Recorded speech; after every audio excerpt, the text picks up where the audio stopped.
கிறிஸ்துவுக்குள் அன்பானவர்களே, இந்த நாளிலும் கூட நாம் தியானிக்கும்படியாய் எடுத்துக்கொள்ளப்பட்ட தலைப்பு தட்டுங்கள் திறக்கப்படும்.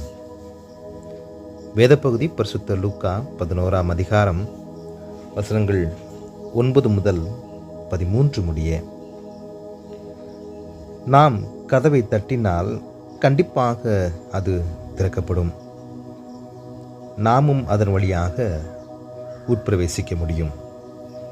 எனக்கு பிரியமானவர்களே, ஆனால் நமக்கு திறக்கப்பட்டிருக்கிற கதவு சரியான ஒன்றா, நாம் தட்டிய கதவு சரியானதா என்பதனை அறிந்து கொள்வது மிகவும் அவசியமான ஒன்றாகும்.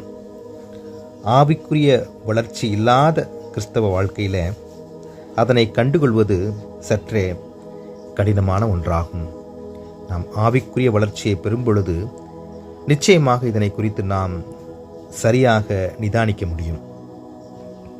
நமக்கு திறக்கப்படுகின்ற அனைத்து வாசல்களும் வெற்றியையோ நித்திய ஜீவனையோ சுதந்திரித்துக் கொள்வதற்கு உதவுவதில்லை.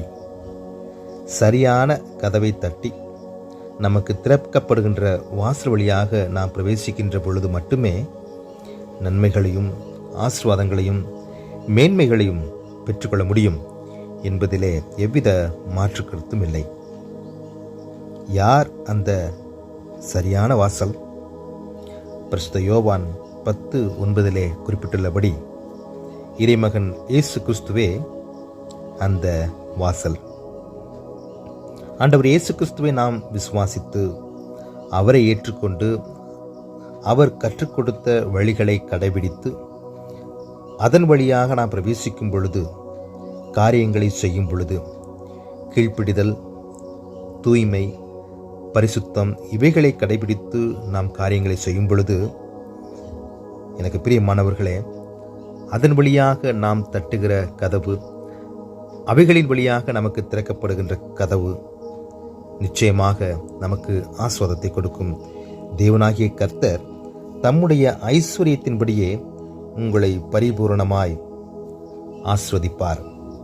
நாம் தட்ட வேண்டிய கதவு எது என்பதனை நாம் ஜெபத்தோடு ஆண்டவரிடத்திலே கேட்கிற பொழுது சரியான வாசலை அவர் காட்டுவார்.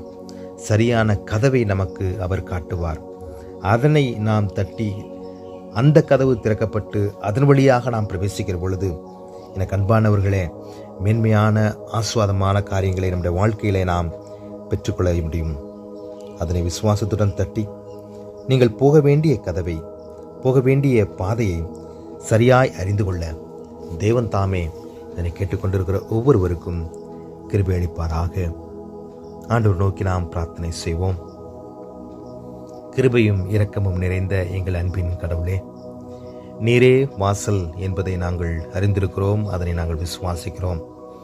அநேக வழிகளிலே ஆண்டவரே, உமக்கு பிரியமில்லாத வழிகளிலே கூட ஒரு சில நன்மைகள் எங்களுக்கு கிடைத்தாலும் அவைகள் எங்களுக்கு ஆசீர்வாதமாக இருக்காது. ஆண்டவரே, உம்மை விசுவாசித்து நீர் காட்டுகிற வழியாக நாங்கள் பெற்றுக்கொள்கிற நன்மைகள், ஆசீர்வாதங்கள் மட்டுமே எங்களுடைய வாழ்க்கையிலே நிறைவான நன்மைகளையும் பூரணமான நன்மைகளையும் தரும் என்று சொல்லி நாங்கள் விசுவாசிக்கிறோம். இந்த நாளிலும் கூட நாங்கள் எந்த வழியாய் சொல்ல வேண்டும், எதனை பெற்றுக்கொள்ள வேண்டும் என்பதை கர்த்தத்தாமே நீர் கற்றுக் கொடுப்பீராக. அதனை அறிந்து கொள்வதற்கான ஞானத்தை இதனை கேட்டுக்கொண்டிருக்கிற நம்முடைய பிள்ளைகள் ஒவ்வொருவருக்கும் நீர்த்தாமே வானத்தின் பலகணிகளை திறந்து விசேஷித்த ஞானத்தை கொடுத்து சரியான கதவை தட்டவும், சரியான நன்மைகளை நிறைவாய் பெற்றுக்கொள்ளவும் நம்முடைய பிள்ளைகளுக்கு இந்த நாளில் நீர் கிருபை செய்யுமாறு மீட்பெரும் இரட்சகருமாகிய இறைமகன் இயேசு கிறிஸ்துவின் வழியாய் வேண்டுகிறோம் எங்கள் அன்பின் பரலோக கடவுளே. ஆமேன்.